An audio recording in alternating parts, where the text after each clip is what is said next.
देखिए, आज आज के समय में हर व्यक्ति अपने अस्तित्व को बनाए रखना चाहता है। दुनिया में जितने भी व्यक्ति हैं, सब व्यक्ति क्या चाहता है बताओ? हर व्यक्ति क्या चाहता है कि अपना अस्तित्व बनाए रखे, और अस्तित्व बनाए रखने के लिए उन्हें क्या चाहिए? शक्ति। क्या चाहिए? शक्ति। क्योंकि देश जो है, कोई भी देश जो है या कोई भी व्यक्ति जो है, कोई भी व्यक्ति देश को रिप्रेजेंट करता है, देश को रिप्रेजेंट करता है। तो याद रखिएगा, आज के समय में दुनिया के जितने भी देश हैं, हर देश क्या चाहता है? वो शक्तिशाली बने। और शक्तिशाली दो चीजों से बनी जाती है। किसी भी देश की शक्ति के लिए दो चीजें चाहिए। एक तो चाहिए धन बल, यानी कि पैसा, इकोनॉमी, धन बल चाहिए, और दूसरा क्या चाहिए बताओ? सैन्य बल। ये दो बल जिसके पास है, धन बल और सैन्य बल, वही देश सबसे ज्यादा क्या माना जाएगा? शक्तिशाली माना जाएगा। और सैन्य बल भी दो तरह के होते हैं, एक तो सेना होती है और दूसरा क्या होता है बताओ? हथियार। तो सेना और हथियार से ही क्या बनता है? सैन्य बल। और जिसके पास सैन्य बल है, वही देश सबसे ज्यादा शक्तिशाली है ना? तो याद रखिएगा, हथियार में भी बहुत सारे हथियार होते हैं। इसमें सबसे जो महत्वपूर्ण हथियार होता है उसको क्या कहा जाता है? परमाणु बम या परमाणु शक्ति। जो देश परमाणु शक्ति संपन्न देश है, वह देश दुनिया के सबसे शक्तिशाली देश माने जाते हैं।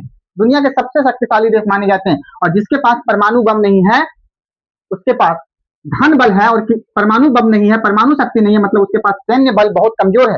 और सैन्य बल बहुत कमजोर है तो वह देश कमजोर हो जाता है, चाहे उसके पास पैसा कितना भी आ जाए, है ना? आपके पास सेना वाली बल नहीं है तो आप अपने अपने आप में आप शक्तिशाली महसूस नहीं करेंगे। ठीक है, तो इस बात को आप लोग याद रखिएगा। फिर देखिए, आज के समय में पूरी दुनिया में केवल 9 देशों के पास ही क्या है? परमाणु बम, परमाणु शक्ति। और दुनिया में लगभग 195 देश है, और 195 देश में 9 देशों के पास ही परमाणु शक्ति है, परमाणु बम है। और बाकी किसी भी देश के पास परमाणु शक्ति नहीं है, किसी भी देश के पास परमाणु बम नहीं है। तो इस बात को याद रखिएगा। देखिए, सबसे पहली बात कि जिसके पास सबसे ज्यादा पैसा था पहले के समय में, उन्हीं देशों ने क्या बनाया? उन्हीं देशों ने परमाणु बम बनाया। और देखो, परमाणु बम किसने किसने पहले बनाया? अमेरिका ने। अमेरिका के पास, रूस के पास, ब्रिटेन के पास, फ्रांस के पास और चीन के पास।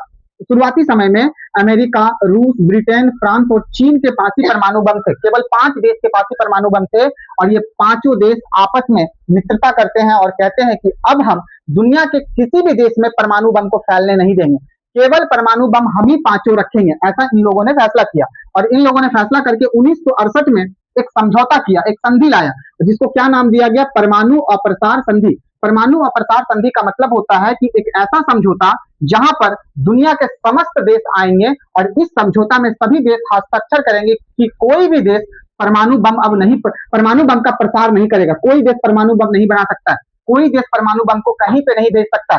यानी परमाणु अप्रसार संधि का मतलब होता है कि एक ऐसा समझौता, संधि का मतलब समझौता, समझौता का मतलब बैठक, है ना? कि ऐसा संधि, एक ऐसा समझौता जहां पे परमाणु बम का प्रसार नहीं करना है। प्रसार नहीं करना है मतलब अप्रसार, मतलब उसको फैलाना नहीं है। तो देखो, ये पांचों देशों ने मिलकर सभी देशों को कहा कि अगर आप परमाणु बम को बनाओगे या फैलाने की कोशिश करोगे तो मैं आपको छोड़ूंगा नहीं, आपकी सारी शक्ति को मैं छीन लूंगा, है ना? मतलब डराया, धमकाया। और ये अमेरिका, रूस, ब्रिटेन, फ्रांस, चीन, ये पांचों देशों के पास ही शुरुआती समय में परमाणु बम थे। सभी देशों ने डर से, है ना, इनके परमाणु अप्रसार संधि पर हस्ताक्षर कर दिए। सभी ने समर्थन किया इसका, और सभी ने हस्ताक्षर कर दिया, और सभी ने कहा कि ठीक है, आप जैसा बोलेंगे हम वैसा ही करेंगे, हम परमाणु बम ना बनाएंगे, है ना, और ना ही इसका प्रसार करेंगे, है ना, इसके प्रसार को रोक देंगे। इसी को कहा गया अप्रसार। ठीक है, और सभी देशों ने इसका समर्थन किया, लेकिन कुछ देश, लगभग 4 देशों ने इस परमाणु अप्रसार संधि का समर्थन नहीं किया, इसका विरोध किया, है ना।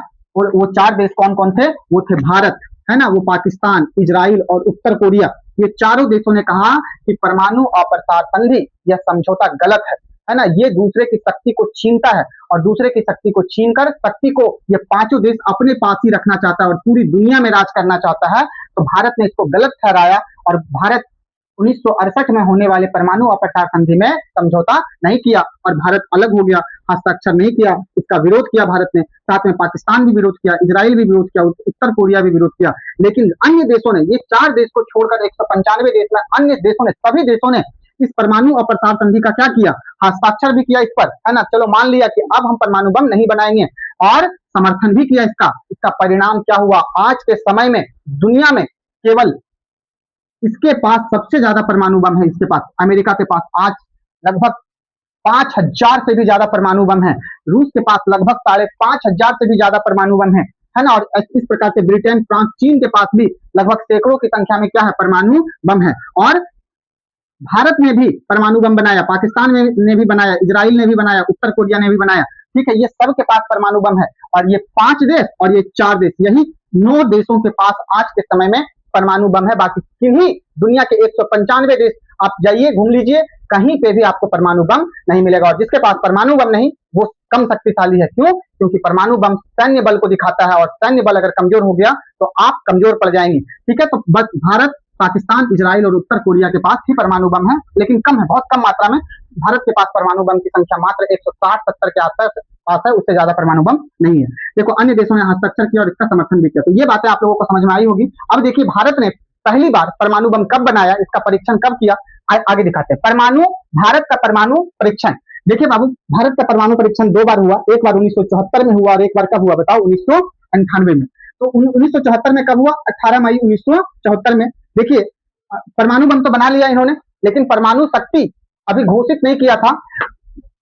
1974 में पश्चिमी राजस्थान, भारत का एक क्षेत्र है पश्चिमी राजस्थान, पूरा जो है मरुस्थल का जगह है, रेगिस्तान है। ठीक है, और वहां पे एक क्षेत्र है पोखरण, पोखरण क्षेत्र में पहला सफल परमाणु परीक्षण किया। कौन? भारत ने बनाया और सफल परीक्षण किया। क्या हुआ कि पोखरण को क्यों चुना गया? पोखरण जो है एक रेगिस्तानी इलाका है और रेगिस्तानी इलाका में गड्ढा खोदा गया और गड्ढा खोदकर परमाणु बम को अंदर डाला गया और उसको फिर से गड्ढे को ढक दिया गया और फिर परमाणु बम का क्या करवाया गया? विस्फोट करवाया गया। क्योंकि परमाणु बम बहुत ही खतरनाक हथियार है ना, उसके रेडिएशन इतना ज्यादा खतरनाक होते हैं कि वो जान माल का काफी ज्यादा नुकसान पहुंचाएंगे। उनका रेडिएशन इतना ज्यादा खतरनाक होता है कि सूर्य की रोशनी को वो पृथ्वी तक आने नहीं देता है। उनका परमाणु बम का इतना खतरनाक रेडिएशन होता है कि वो पूरे पर्यावरण को क्षरण कर देता है। कई लोगों में कैंसर जैसी बीमारियां वो पैदा करता है। ठीक है, तो परमाणु सफल परीक्षण हुआ कहां पे? पोखरण में, पश्चिमी राजस्थान में है। इसी परीक्षण को इस्माइल बुद्धा के नाम से जाना गया। यानी भारत का जो पहला परमाणु परीक्षण था उसे किस नाम से जाना गया? इस्माइल बुद्धा के नाम से जाना गया। ये कहां पे हुआ? पोखरण क्षेत्र में हुआ। कब हुआ? 18 मई 1974 में हुआ और सफल परमाणु परीक्षण हुआ। इसके बाद आगे की प्रक्रिया और चलती रही और फिर 11 मई का समय आता है और 13 मई का समय आता है और 1998 में 2 बार है ना, 11 मई और 13 मई को 1998 में फिर उसी जगह पे पश्चिमी राजस्थान के रेगिस्तान वाले इलाके में पोखरण क्षेत्र में फिर दूसरा सफल परमाणु परीक्षण हुआ। दोबारा हुआ और इस बार जो है 11 मई को 200 परीक्षण हुआ, 2 बम विस्फोट किए गए और 13 मई को 3 बम विस्फोट किए गए और इस प्रकार से कुल कितने बम विस्फोट किए गए? 1998 में 5 बम विस्फोट किए गए और यहाँ पे 1 बम विस्फोट किए गए। मतलब भारत ने परमाणु बम बनाया और 2 बार अपना उस परमाणु बम का परीक्षण भी किया और कितने बम उन्होंने विस्फोट किए? कुल 6 बम। यहाँ पे एक परमाणु बम का विस्फोट हुआ 1974 में और यहाँ पे 1998 में 2 परीक्षण हुआ, 2 परमाणु बम फोड़े गए, 3 परमाणु बम का विस्फोट हुआ। इस प्रकार से जो है कुल मिलाकर 6 परमाणु बम का विस्फोट हुआ और ये विस्फोट कहाँ हुआ? धरती के नीचे हुआ, रेगिस्तानी इलाका में, पश्चिमी रेगिस्तानी इलाका में, धरती के नीचे हुआ। क्यों? क्योंकि अगर वो बाहरी इलाका में करता तो उससे पर्यावरण को खूब ज्यादा नुकसान होता है ना, और इतना ज्यादा नुकसान फिर हमारा जो राजस्थान है वो झेल नहीं पाता, उसके आसपास के इलाके झेल नहीं पाता। इसीलिए पृथ्वी के नीचे परमाणु बम का परीक्षण हुआ और जो पश्चिमी राजस्थान है, पोखरण का जो क्षेत्र है वो घनी आबादी से, मतलब आबादी से काफी दूर है ना, वहां पे जनसंख्या नहीं है, इसलिए वहां पे ये आरक्षण हुआ। और देखिए इस आरक्षण को क्या, मतलब इस परीक्षण को क्या नाम दिया गया? ऑपरेशन शक्ति कहा गया। इसको क्या कहा गया? ऑपरेशन शक्ति। और भारत जो है ये दो परीक्षण करने के बाद है, इसके बाद जो है भारत यह घोषणा करता है पूरी दुनिया में कि हम अप्रसार संधि को नहीं माने, हमने अपने परमाणु बम खुद से बनाए और हम इसका प्रसार भी कर रहे हैं। देखिए हम आपको घोषणा करते हैं, है ना, तो इन्होंने घोषणा क्या किया? भारत परमाणु शक्ति संपन्न देश बन गया। 2 बार इन्होंने परीक्षण किया और उसके बाद भारत जो है परमाणु शक्ति संपन्न देश बन गया। कब हुआ परमाणु अप्रसार संधि? कब हुआ? 1968 में। और भारत परमाणु परीक्षण कब करता है? 1974 और 1998 में। इस प्रकार से जब 1974 और 1998 में परमाणु परीक्षण किया भारत, तो पूरी तरह से इस परमाणु अप्रसार संधि का, इस समझौते का भारत ने क्या कर दिया बताओ? उल्लंघन कर दिया। क्या कर दिया? इस समझौता के बाद 1968 के बाद सिर्फ 5 ही देश परमाणु बम बना सकते हैं और कोई देश परमाणु बम नहीं बना सकता है। लेकिन ये 4 देशों ने इसका विरोध किया और इन्होंने परमाणु बम बनाया और अपने पास परमाणु बम रखा भी, है ना, और घोषणा भी किया कि चलो भारत अब परमाणु शक्ति संपन्न देश बन गया। अगर भारत इस परमाणु अप्रसार संधि में हस्ताक्षर कर देता तो परमाणु बम भारत नहीं बनाता और भारत आज के समय में भारत के पास परमाणु बम नहीं होता और भारत एक कमजोर देश होता। भारत से नजरें कोई क्यों नहीं मिला पाता है? इसलिए क्योंकि भारत के पास परमाणु शक्ति है और जिस देश के पास परमाणु शक्ति रहेगा उस देश से नजरें मिलाना मुश्किल है। ठीक है, तो इस प्रकार से आप लोग याद रखिएगा, भारत परमाणु शक्ति संपन्न देश बन गया। लेकिन भारत ये भी कहा कि हम अपनी इस परमाणु शक्ति का गलत उपयोग नहीं करेंगे। तो परमाणु बम को लेकर के उन्होंने कुछ नीतियां भी लाई। पर भारत के परमाणु नीति क्या है? देखो, भारत ने कहा नो फर्स्ट यूज, वो पहले परमाणु बम का इस्तेमाल कभी नहीं करेगा। अगर कोई देश उस पर हमला करता है तो उसका वो जवाब देगा, लेकिन पहले परमाणु बम का इस्तेमाल वो जिंदगी में कभी नहीं करेगा। इन्होंने ये बात बताई, पहले इस्तेमाल नहीं करना। दूसरी बात, परमाणु बम को कम बनाना। देखो बाबू, आप जितना ज्यादा परमाणु शक्ति बनाओगे, आप उतना ज्यादा खतरनाक होते जाओगे। आपको खतरनाक नहीं होना है, आपको अपने सेफ्टी के लिए परमाणु बम बनाना है, ये नहीं कि दूसरे देशों पर कब्जा करने के लिए। भारत ने कहा कि हम परमाणु बम तो बनाएंगे, लेकिन दूसरे देशों पे आक्रमण करने के लिए नहीं बनाएंगे। इसीलिए कम परमाणु बम बनाएंगे, और कम परमाणु बम बनाएंगे, कम परमाणु शक्ति बनाएंगे, और कम ही संग्रहण करेंगे। ठीक है, तो ये अच्छी बात है। अगर आप ज्यादा शक्ति इकट्ठा कर लेंगे तो आप सामने वाले को क्या समझेंगे? कमजोर समझेंगे ना। और जब सामने वाले को आप कमजोर समझेंगे तो क्या पता आपका अहंकार बढ़ गया। जब आपका अहंकार बढ़ गया तो आप दूसरे को कमजोर समझकर उसको दबा दिए, उसको खत्म कर दिए, उसको नस्तनाबूद कर दिए, उसकी पूरे अस्तित्व को ही आपने मिटा दिया। तो फिर ये तो गलत बात है ना। तो इन्होंने क्या कहा कि परमाणु बम को कम बनाना है और उसका संग्रहण भी कम करना है, लेकिन परमाणु बम रखना है। ठीक है, हम किसी से कमजोर नहीं, हम किसी से कम नहीं, भारत ने कहा। फिर देखिए, तीसरा नीति क्या था?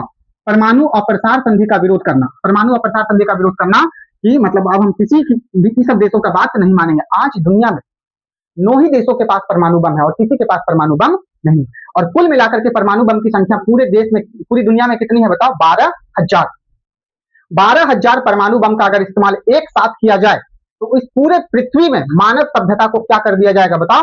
नष्ट कर दिया जाएगा, समाप्त हो जाएगा। एक पल में ही पूरी मानव सभ्यता खत्म।